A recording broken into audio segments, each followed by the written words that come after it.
To be first or to be disciples. Welcome to our channel that compares themes of the Gospel and Franciscan Sources. Today we talk about the denial of the ambition of the first seats, in the experience of the founders of Franciscanism. Mark 9 verses 30 to 37. Saint Francis loved the poverty and humility of God and tried to follow them in every way. He detested the sumptuousness of the first places, and wanted to feed on humiliations. In the footsteps of the Son of God, who taught this in his Gospel. Just read what Francis says to his brothers in the letter to the whole order to be amazed at how much he loved humility. Behold, brothers, the humility of God, and pour out your hearts before him, humble yourselves also, that you may be exalted by him. Therefore, keep nothing of yourselves for yourselves, so that he who offers himself totally to you may receive you totally. Sources 2:21. And again, in the greater legend of Saint Bonaventure, Francis, both in himself and in others, preferred humility to all honors. And therefore that God, who loves the humble, judged him worthy of the highest glory, as shown by the vision had by a very virtuous and devout friar. This friar, a traveling companion of the man of God, was once praying with him in an abandoned church, and was struck with ecstasy. He saw many seats in the sky, and among them one more splendid and glorious than all the others, studded with precious stones. Admiring the splendor of that eminent throne, he began to ask himself anxiously who was destined to occupy it. He heard a voice saying to him, "This seat belonged to one of the rebel angels, and is now reserved for the humble Francis." Having come to his senses, the friar followed the saint who was leaving the church. They continued on their way, speaking to each other about God, and then that friar cleverly took the opportunity to ask Francis what he thought of himself. And the humble servant of Christ said to him, "I seem to be the greatest sinner. If Christ had treated the most wicked of men with the same mercy and goodness with which he treated me, I'm sure he would be much more grateful to God than I am." The friar had confirmation that his vision was true. Knowing full well that, according to the testimony of the Holy Gospel, the truly humble will be raised to that sublime glory, from which the proud are rejected. Sources 11:11.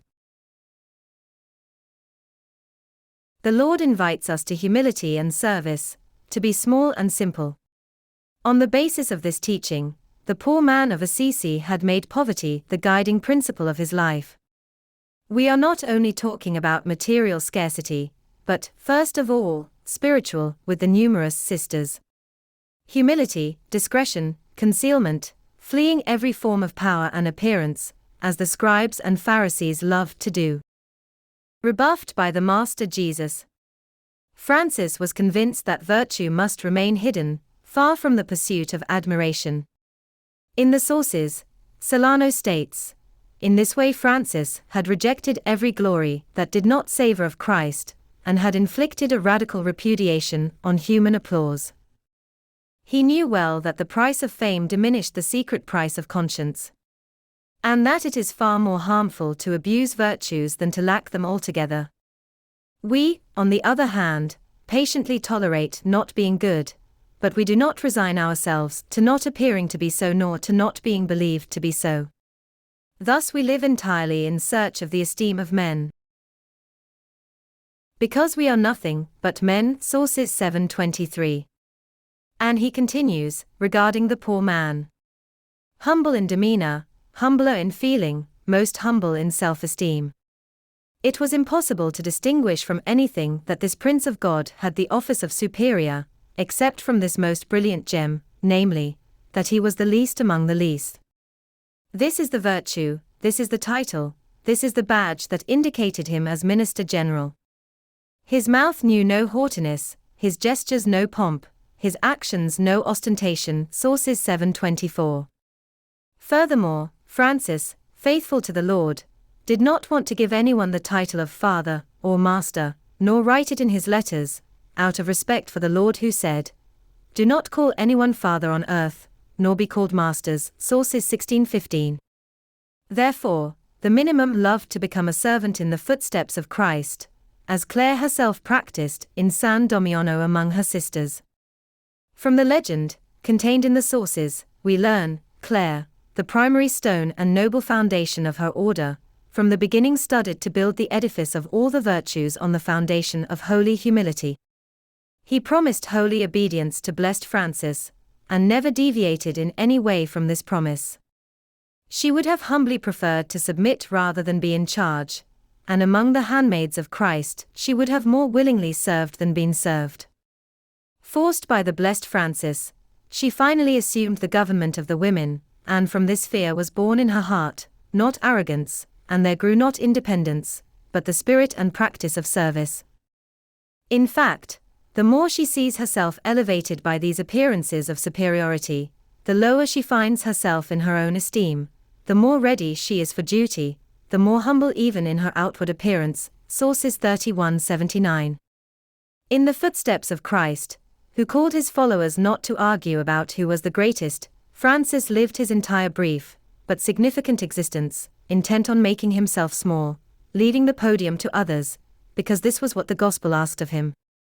As a shrewd architect, he wanted to build himself on the foundation of humility, as he had learned from Christ. Sources 11:03. For this reason his figure acquired authority simply by making himself small, attesting with his life the divine presence in him, which worked miraculously. Mark 9 verses 30 to 37. Thank you all for your kind attention. We invite you to subscribe to the channel to stay updated on our activities.